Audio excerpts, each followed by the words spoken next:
Salut à tous, on se retrouve dans une nouvelle vidéo assez importante car il s'agit de poser la réflexion au niveau du choix du matériel qui sera associé au projet Nastellar. Donc pour ceux qui n'ont pas suivi, qui prennent donc la vidéo à ce moment-là, le projet Nastellar, c'est quoi? C'est un NAS fait maison avec le choix de ses propres composants par rapport à mes besoins et ce dans le quad stellar. Donc NAS Stellar, l'association d'un NAS dans un quad stellar. Voilà. Comme le montre d'ailleurs mon arrière-plan, vous voyez, il y a un NAS sur la gauche, les disques durs au milieu qui représentent l'espace de stockage et le Quadstellar qui est le boîtier. Et aujourd'hui, on va donc se concentrer sur le choix des composants, la cohérence de ces composants, et vous allez voir que c'est bien plus complexe qu'il n'y paraît, dans le sens où, pour moi, en ce qui me concerne, par rapport à mes besoins, ce n'est pas seulement de l'espace de stockage que je veux, comme je vous ai dit, il y aura de l'accès multimédia avec du transcodage, la lecture de fichiers donc vidéo, et ce dans certains formats. Donc pas mal de choses, également aussi au niveau des modes, donc d'enregistrement, enfin de copie de fichiers. Donc on va voir ça, le matériel qui est compatible par rapport aux besoins. À travers cette vidéo, je vais vous montrer comment choisir vos composants. Alors surtout, très important, ne vous calquez pas aux choix futurs que je vais réaliser pour mes composants, car ce sont des besoins très spécifiques qui me sont associés et qui ne seront pas forcément associés à vos besoins. D'accord? Donc l'avantage avec cette vidéo, c'est que je vais vous montrer comment axer votre réflexion par rapport à vos besoins et vous pourrez vous-même prendre vos propres décisions sur le choix de vos composants autour du besoin que vous aurez réellement avec votre NAS maison si vous souhaitez en faire un. D'accord? Donc c'est très important de ne pas se calquer sur les vidéos des uns et des autres et également de la mienne. C'est pour ça que j'ai décidé de faire cette vidéo dans le sens où je vous apporte des informations, vous les prenez en compte et vous adaptez selon vos besoins. Donc je me suis fait une trame très importante, la trame est très importante dans le sens où dans un premier temps on va voir le choix de la carte mère, ensuite le processeur. Donc on va s'attarder dessus, comment choisir son processeur, tous les paramètres à prendre en compte, car c'est pas un simple choix de benchmark, il y a beaucoup d'autres choses derrière, suivant ce que vous allez en faire. Le GPU, est-ce nécessaire d'en avoir un? Si oui, pourquoi prendre une carte pro et non une résidentielle? Et si vous voulez vraiment prendre une résidentielle, comment faire pour lever la restriction émise par Nvidia? Et oui, parce qu'il y a bien une différence entre les cartes résidentielles et les cartes pro.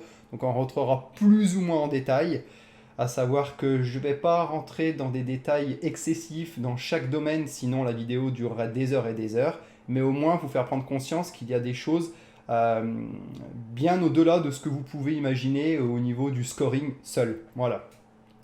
Quatrièmement, le choix du boîtier. Là aussi, ça sera très rapide car c'est assez subjectif et relatif au nombre de disques durs surtout que vous souhaitez y mettre. Et ensuite, le budget. Voilà. Donc c'est parti, on va commencer donc par le choix de la carte mère et on va changer donc de fond. Le choix de la carte mère, celui-ci va dépendre de plusieurs facteurs, à savoir déjà dans un premier temps le boîtier que vous allez prendre. Même si on va l'aborder dans un cinquième point, le choix du boîtier va être déterminant par rapport au choix de la carte mère, surtout en ce qui concerne le format. En ce qui me concerne, dans le Quad Stellar, je vais pouvoir y introduire une carte mère au format ATX, ce qui ne sera pas forcément le cas suivant le boîtier que vous allez prendre.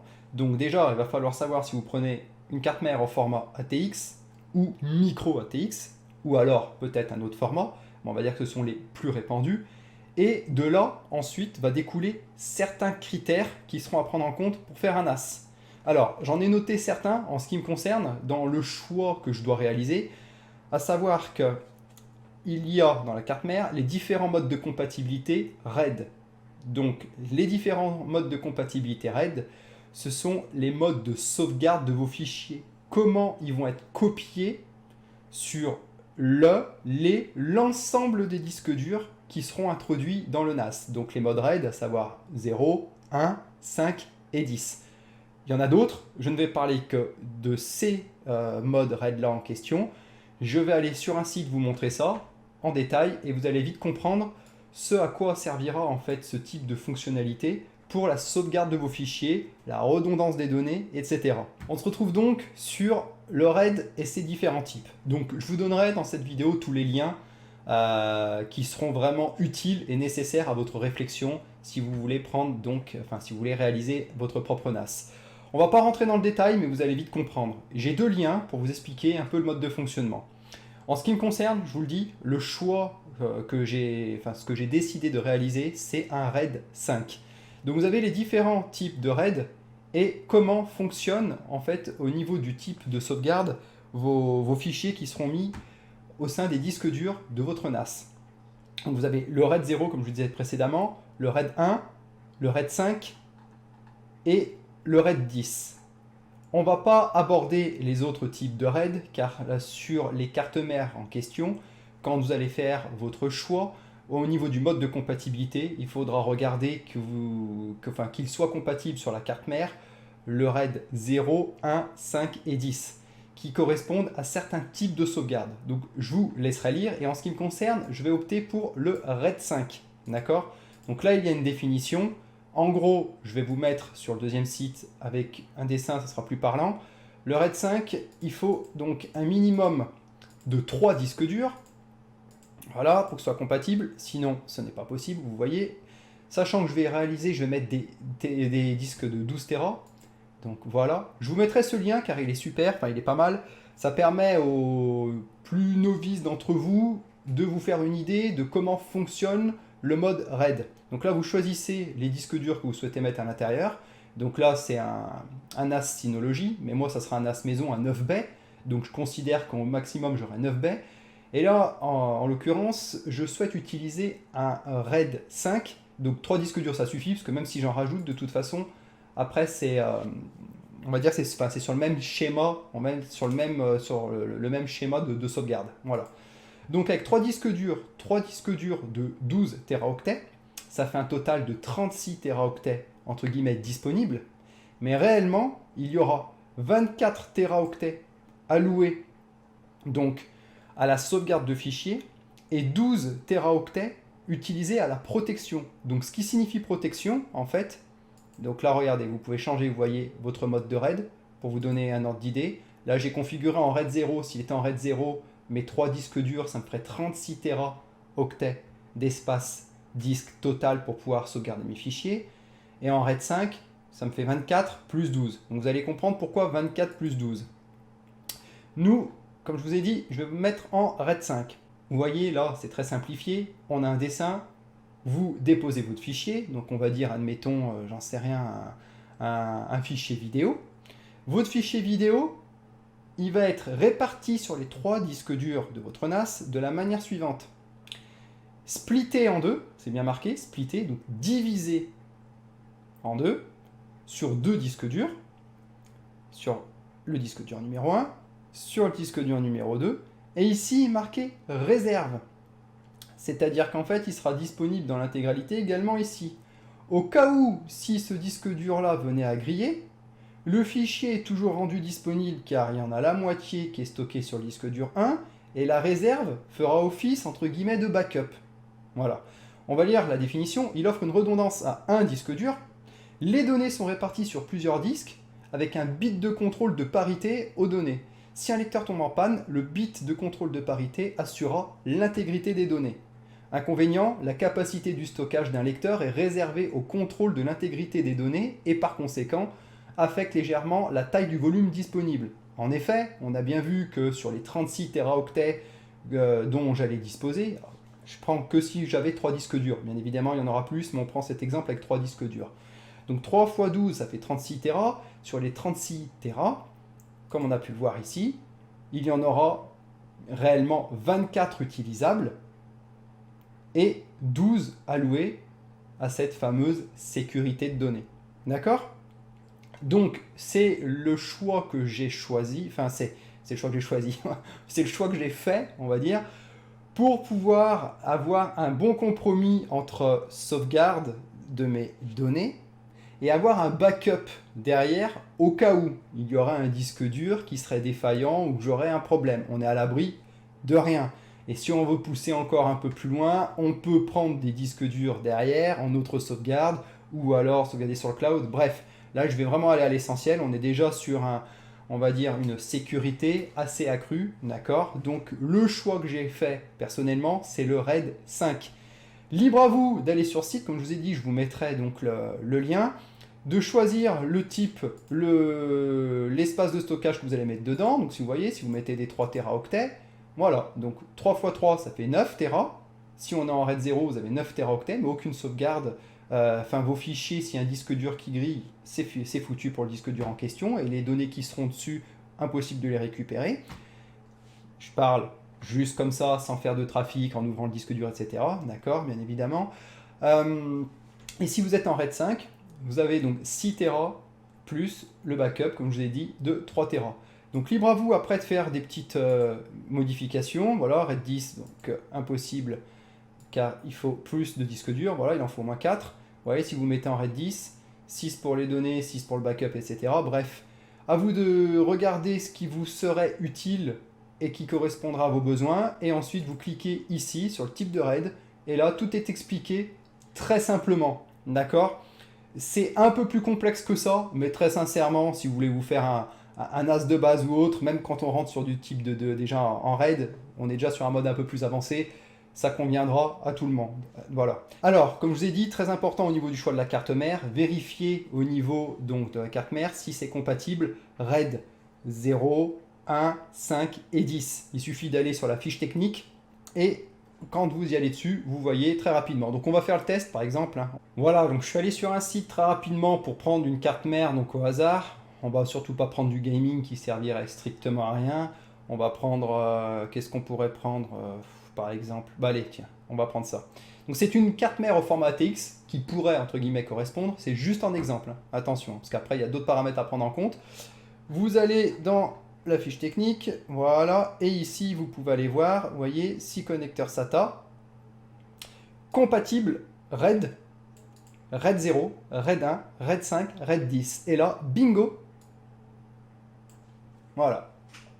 Vous voyez, au moins ça vous assure que la carte mère, elle est compatible avec le mode RAID que vous souhaitez en fait utiliser pour votre NAS. Voilà, donc sur chaque carte mère sera indiqué, ça sera indiqué tout simplement ces modalités-là en question. Donc à vous d'aller voir la carte mère au niveau déjà du format, on a dit. Ensuite, la compatibilité du mode RAID.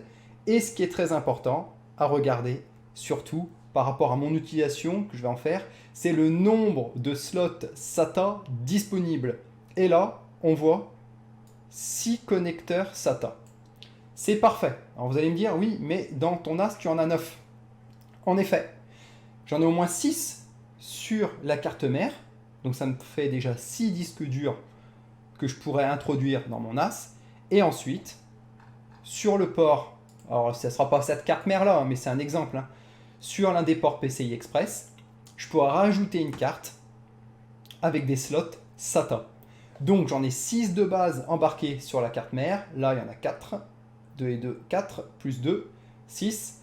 Et ensuite, sur la carte mère, je rajoute une carte PCI Express avec des slots SATA. Et je pourrais rajouter donc des disques durs. Et je pourrais avoir mon total qui était défini dans le projet, à savoir 9 disques au total. À savoir que dès le début, j'en aurais peut-être pas 9, mais j'en aurais 6. Ça, c'est sûr. Et par la suite, pourquoi pas 8. Mais comme je dis très souvent, qui peut le plus, peut le moins. Donc l'avantage d'avoir un rack avec 9 disques durs, c'est que ça me laisse voir l'avenir et surtout ça me permet d'anticiper sur mes futurs besoins. Voilà, maintenant qu'on a vu au niveau de la carte mère sur quels critères se baser par rapport donc aux besoins que vous pourriez avoir, on va maintenant voir le processeur. Et le processeur, c'est une tâche, on va dire, ce n'est pas facile de s'y retrouver et de choisir le bon processeur. On va dire que dans la plupart des cas, les gens vont s'axer et se fier au benchmark. Donc je suis là, vous voyez, sur Passmark Software, donc qui est tout simplement un site où vous allez pouvoir consulter tout ce qui est scoring des processeurs. Donc voilà, on est là-dessus. On va prendre un exemple bête, on va prendre un 9600K. Voilà. 9600K. Et si on se fie donc ici au 9600K, vous allez avoir un score. Vous voyez, 10 879. Donc on clique dessus. Voilà. Là, on arrive donc au niveau du classement de tous les processeurs, par ordre donc de bench. Et quand on clique dessus, on a plusieurs informations. Donc ici, on a le scoring. Là, on a donc le dernier prix constaté. Bref, tout ça, on s'en fout. On a son rang, donc sa place. On a des informations comme le TDP. On a la fréquence. La description, donc ça, c'est le chipset graphique qui est embarqué. Et donc, là, ce que l'on va voir, c'est à travers un processeur, sur quoi il faut se baser pour pouvoir faire son choix. Donc, oui, le score est important, parce que le score va déterminer plusieurs choses. Je vais vous mettre un autre site, ici. Alors, on peut en rediscuter, mais globalement, on peut s'y fier. Par rapport à mes besoins, je vous ai dit que je voulais utiliser Plex. Ça, c'était très important. D'accord? Donc, en ce qui concerne Plex, il y a des choses qui sont à respecter par rapport aux médias qui seront lus dessus. Ici, vous voyez, vous avez, par rapport au CPU, donc des exigences à respecter pour pouvoir lire certains types de vidéos. Retenez bien, c'est un exemple, le i5 9600K, le score qu'il a. Vous inquiétez pas, je ne vais pas rester que sur le Intel, je vais aussi aborder entre guillemets très rapidement les Ryzen, d'accord, de chez AMD, mais vous allez vite comprendre que le score ne fait pas tout. Alors, si je voulais lire seulement des vidéos en 720p, il faudrait donc, ici vous voyez, c'est marqué une exigence à 1500, sachant qu'on a 10 879.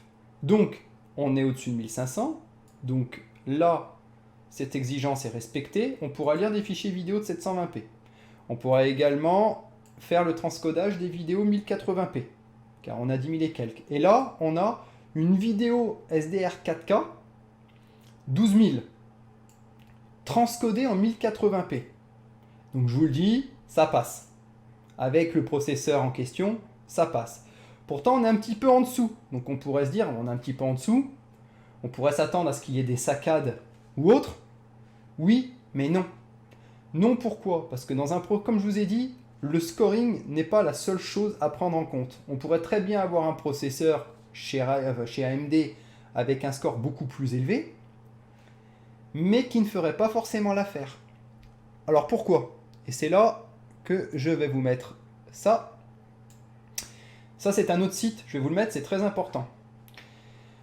Comme vous le savez, les processeurs Intel qui disposent, on retourne là-dessus, donc de l'Intel UHD Graphics donc 630, donc c'est le chipset intégré à certains processeurs Intel. Et vous avez une technologie aussi supplémentaire qui s'appelle Intel Quick 5. Donc ça va tout simplement définir le fait qu'il n'y a pas besoin de carte graphique dans votre NAS, il y a un chipset graphique intégré au processeur. Et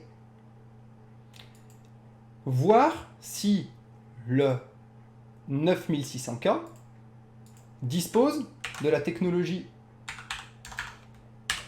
de la technologie Intel Quick 5.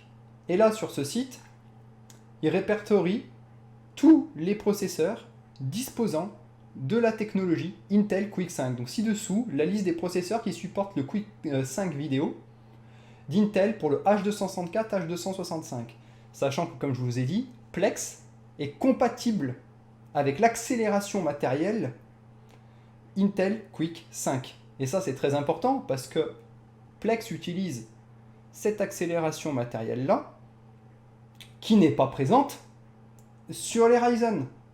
Sinon, oui, mon choix aurait pu s'axer directement vers les processeurs d'AMD, mais pour mes besoins, contrairement aux besoins de certains, qui seront autres, et qui prendront des processeurs AMD peut-être un peu moins chers pour une meilleure fréquence, pour une plus grosse puissance, moi, ce n'est pas ce que je souhaite.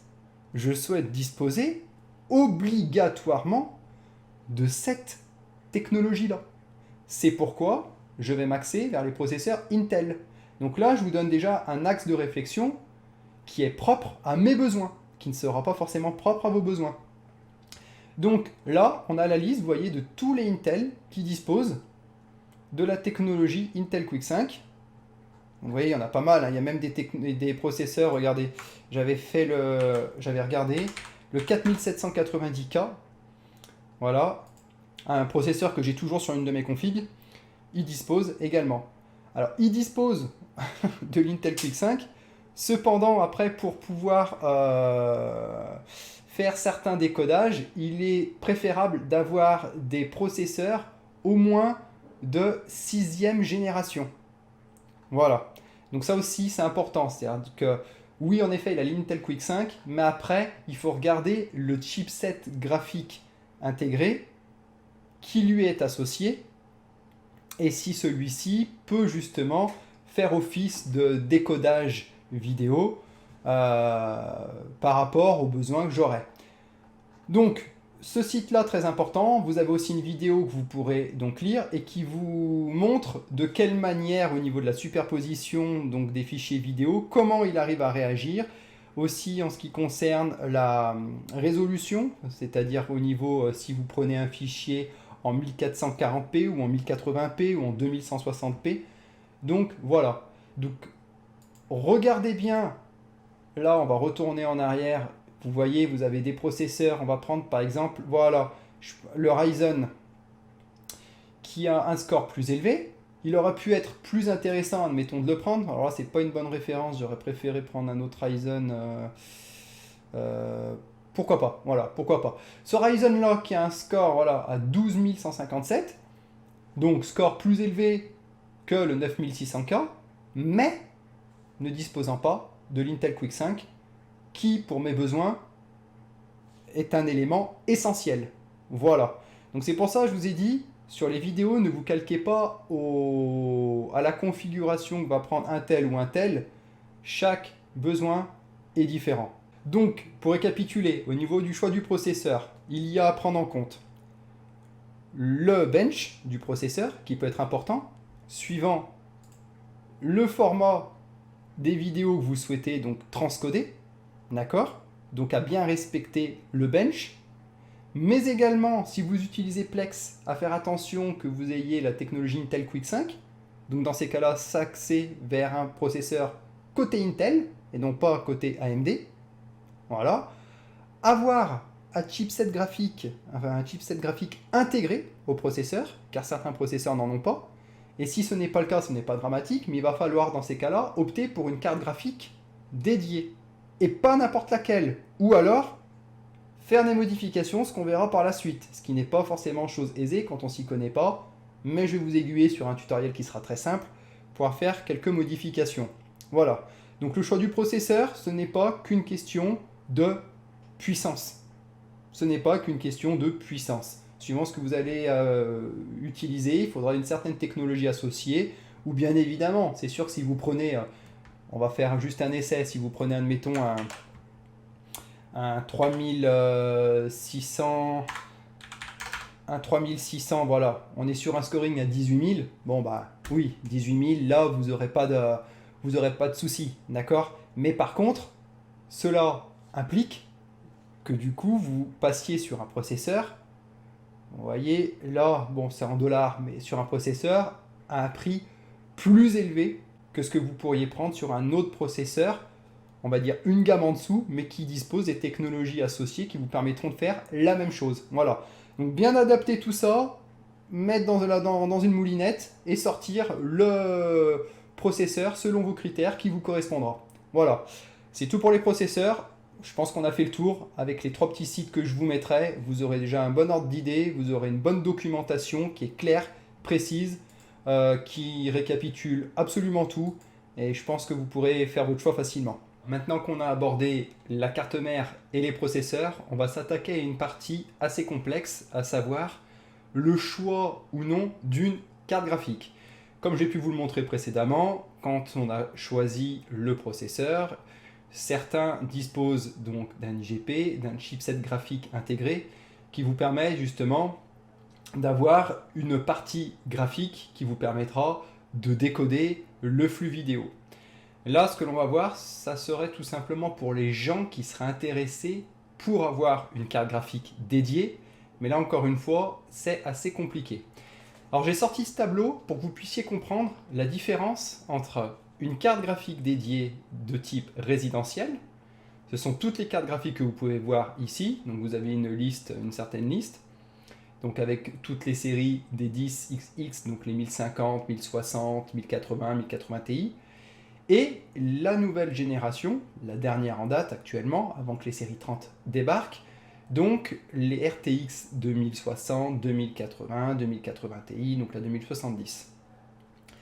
Ça c'est très important, je suis sur le site de Nvidia, donc le site officiel de Nvidia, et vous allez pouvoir voir sur ce site-là la différence entre les cartes graphiques résidentielles. Ce que j'appelle résidentiel, ce sont les cartes qu'on trouve communément pour le gaming, pour tout type de personnes qui voudraient avoir une carte graphique pour le jeu. Et en dessous, on se retrouve avec les cartes, les quadros, qui sont des cartes destinées au secteur professionnel. Et là, il y a bel et bien une différence, notamment pour un NAS fait maison. Si vous souhaitez opter pour une carte graphique dédiée à cet usage, c'est-à-dire au NAS, pour l'encodage, etc., vous allez avoir des grosses différences. Et en ce qui me concerne, pour le serveur, c'est-à-dire pour mon NAS, sachant que je souhaite utiliser Plex et qu'il y aura un nombre de sessions simultanées pour l'utilisation donc de la lecture vidéo, il faut être très vigilant. Donc on va regarder au niveau, ce qui nous intéresse nous, c'est ici, Max of Concurrent Sessions. Comme vous pouvez le constater, ici, toutes les cartes graphiques de type résidentiel, donc les GeForce, là on est bien dans les GeForce et non pas dans les quadros, on est limité à 2 flux NVENC simultanés. D'accord? Donc 2 flux NVENC simultanés. Ici, NVENC supporte Matrix, donc NVIDIA encodeur. Ce qu'il faut savoir, c'est que cette limite a été fixée par NVIDIA. Les cartes sont bridées. C'est ce qui fait la différence entre une carte résidentielle et une carte professionnelle, où là, comme vous pouvez le constater, on n'est plus sur 2 flux en simultané, on est sur du unrestricted. Nous n'avons pas de restriction au niveau du nombre de flux simultanés NVENC. Donc, la différence, elle est là et elle est très importante. À savoir que dans cette vidéo, je vais aborder une chose, c'est que cette limitation imposée par NVIDIA se situe dans les drivers NVIDIA. Donc je vais vous donner un petit tips qui vous permettra, si vous le souhaitez, de lever cette restriction. Attention, je vous donne une information, après c'est à vous d'en faire bon usage et de respecter le tutoriel qui suivra. Je vais vous le présenter très succinctement. À vous d'aller y faire un tour. Comme je vous ai dit, je vous mettrai tous les liens dans la vidéo.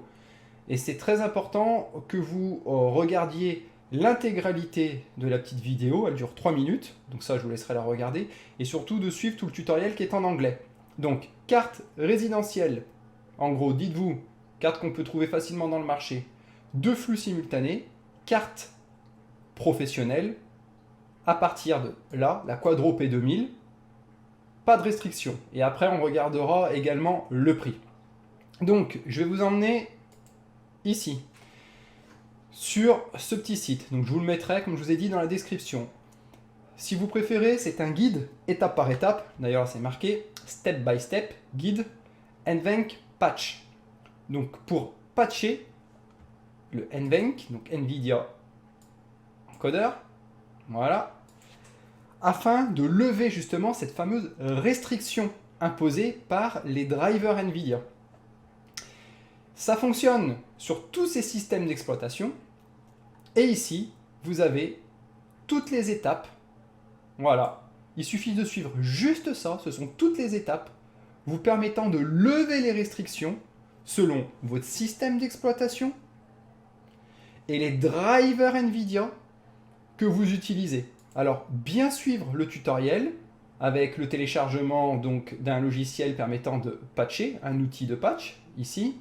La version table, ici, ce sont toutes les versions des drivers NVIDIA pris en compte pour être patchés. J'ai bien dit pris en compte pour être patchés. Les versions ultérieures ne seront pas forcément compatibles par rapport à ce patch.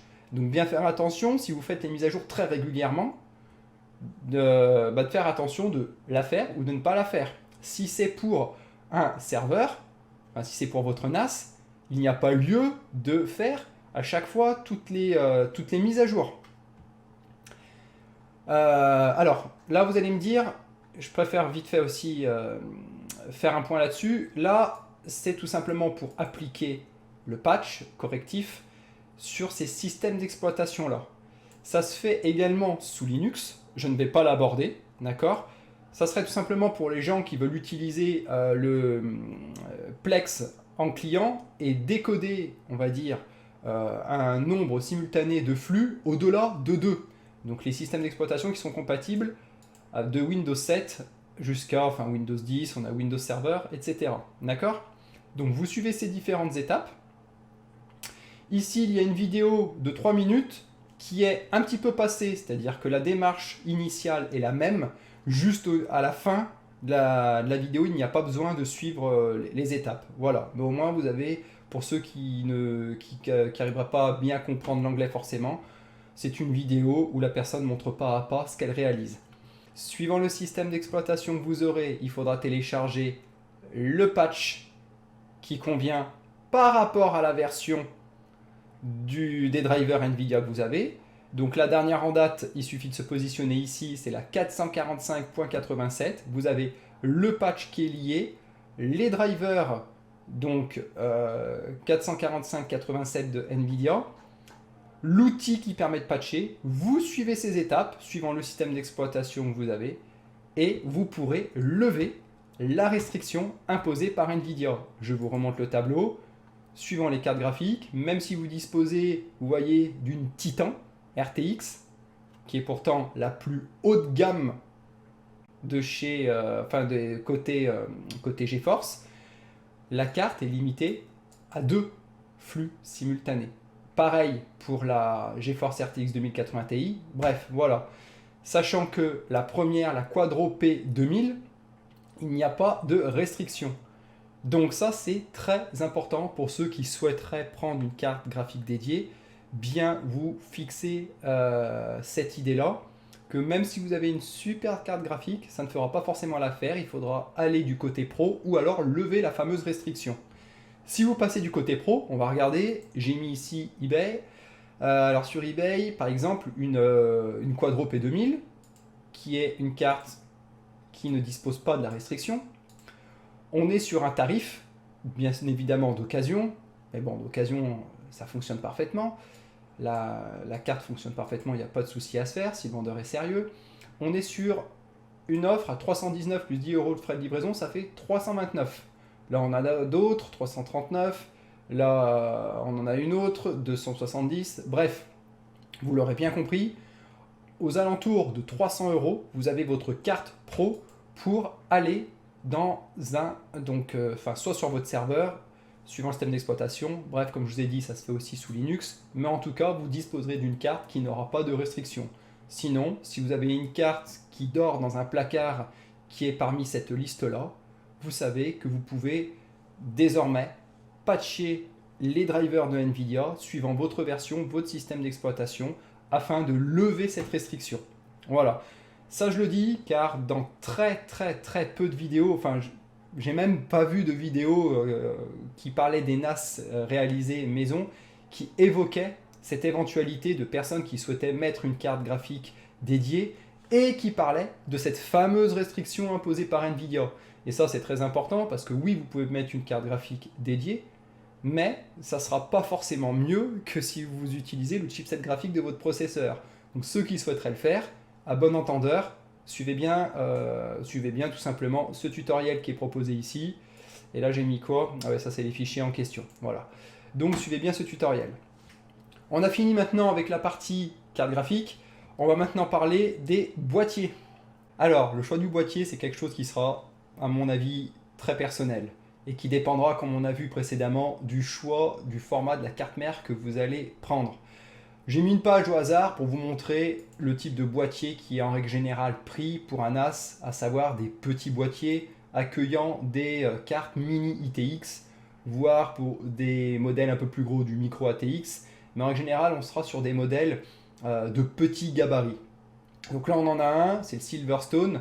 Il me semble qu'il y en a un autre que je voulais vous montrer, c'était voilà, un Thermaltake qui est assez apprécié également. Vous voyez, ce sont des petits boîtiers qui ont l'avantage d'être discrets, de pouvoir être placés facilement, bref, dans un espace de travail, on va dire, assez réduit. Et vous pourrez donc profiter pleinement d'un NAS tout en un.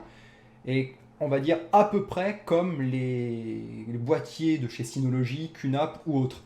Et ce, on va dire plus esthétique que les boîtiers des constructeurs en question. Donc, le boîtier sera vraiment à choisir par rapport à la carte mère que vous allez prendre. Et ensuite, ce sont les goûts et les couleurs. Donc, rentrer dans le détail là-dessus, il n'y a pas trop d'importance. Après, le but n'est pas forcément d'y mettre très cher dans un boîtier, ce qui est totalement, on va dire, totalement à l'opposé du choix que j'ai réalisé. Mais comme vous le savez, moi, le boîtier, je l'avais déjà. Et il était axé autour d'un futur projet. Et ce projet, j'en ai trouvé l'utilité par rapport à mes besoins actuels, à savoir un espace de stockage bien plus important que ce que j'ai, et avoir, enfin quand j'ai vu qu'il y avait tout simplement un nombre de disques durs important via le rack que disposait le Quad Stellar, je me suis dit bah bingo, pourquoi pas faire une pierre de coups, sachant que j'ai déjà le boîtier. Mais honnêtement, je ne vous conseillerais pas mon boîtier pour faire un NAS dans le sens où il est bien trop cher. Sauf si vous souhaitez, sauf si vous avez les moyens et que vous souhaitez vous faire plaisir. Voilà, tout simplement. Donc les boîtiers, je ne vais pas rentrer en détail, les goûts et les couleurs, juste respecter par rapport au format de votre carte mère et que ce soit cohérent. On va maintenant aborder une autre partie, à savoir définir votre budget. Ce qui est important, c'est à travers donc votre démarche de créer un NAS, il faut savoir si vous souhaitez opter dans un premier temps plus pour le rapport qualité-prix, ou alors la puissance, ou alors votre espace de stockage. Car il y a bien deux notions dans un NAS. Il y a d'un côté la machine que vous allez vous monter, avec, comme on a vu précédemment, carte mère, processeur, RAM. Alors RAM, je ne l'ai pas abordé, parce que ça, tout dépend de l'OS que vous allez utiliser, s'il est gourmand ou non, la ressource que vous souhaitez lui attribuer, et les disques durs, c'est-à-dire l'espace de stockage. Donc il y a deux notions. La partie hardware, pour, on va dire, l'OS, l'encodage, le décodage, etc. Toute la partie hardware dédiée à la puissance matérielle. Et de l'autre côté, l'espace de stockage. Donc ça sera vraiment à définir. Et c'est ce qui va vous permettre de vous axer vers tel ou tel processeur. Et bien évidemment, regardez, il faut que ce soit aussi en adéquation avec vos besoins. Dernier point à aborder, et pas des moindres, alors il ne me concerne pas dans le sens où moi je cherche la puissance, et surtout avoir un produit qui soit évolutif dans le temps, mais il faut regarder côté consommation. Donc la consommation, il va falloir que vous penchiez au niveau de votre processeur, car c'est l'élément clé qui va consommer le plus dans votre NAS maison. Donc à regarder par rapport au processeur que vous allez prendre, ce qu'il consomme. C'est très important, sa consommation. Et faire ensuite un calcul entre ce que vous auriez souhaité et d'autres processeurs, faire le delta de consommation entre plusieurs processeurs et regarder à l'année l'écart que vous allez avoir niveau prix. Parfois, peut-être prendre un processeur qui a un coût un peu plus élevé, mais qui a une consommation moindre pour y gagner niveau tarif. Donc ça, c'est un exercice que vous devrez faire, mais qui est un point qui est très important à prendre en compte lorsque vous montez un NAS. Mais, comme je vous ai dit, de mon côté, je ne suis pas regardant à ce niveau-là. Mais vu que j'aborde, on va dire, une globalité dans les choix à réaliser, ça, c'est quelque chose qui est vraiment, vraiment à prendre en compte. Pour résumer très rapidement, dans votre NAS, donc, il y a le choix de la carte mère, le choix du processeur, le choix d'une carte graphique dédiée ou non. Si oui, prendre une carte graphique résidentielle avec une restriction imposée par Nvidia, faire ou non la levée de restriction via le site que je vous ai montré, ou alors opter directement pour une carte graphique professionnelle qui n'aura pas cette fameuse restriction imposée par Nvidia au niveau des drivers, le choix du boîtier, votre budget qui sera associé à votre projet, et pour terminer, la consommation électrique annuelle de votre NAS. Si vous réunissez ces 7 points, très sincèrement, que vous cogitez autour, vous vous penchez dessus, vous mixez le tout, comme je dis, vous mettez dans une moulinette et vous avez à la sortie un certain résultat, vous serez vraiment très proche c'est-à-dire du produit qui vous conviendra. Et sans oublier, bien évidemment, en premier lieu, les besoins que vous vous fixez par rapport au NAS. Donc les besoins, c'est en premier lieu. Ensuite, vous mixez les 7 critères que je vous ai cités précédemment et vous aurez enfin votre produit qui correspondra à vos besoins. Voilà. Donc, on se retrouvera très prochainement pour une autre vidéo où je vous montrerai les choix que j'ai pu faire par rapport à mes besoins, par rapport au NAS que je souhaite créer. Donc, bien évidemment, je ferai un petit récapitulatif en expliquant à nouveau les besoins que j'ai et pourquoi j'ai pris telle ou telle pièce. Je vous souhaite une excellente soirée et je vous dis à la prochaine. Ciao, ciao!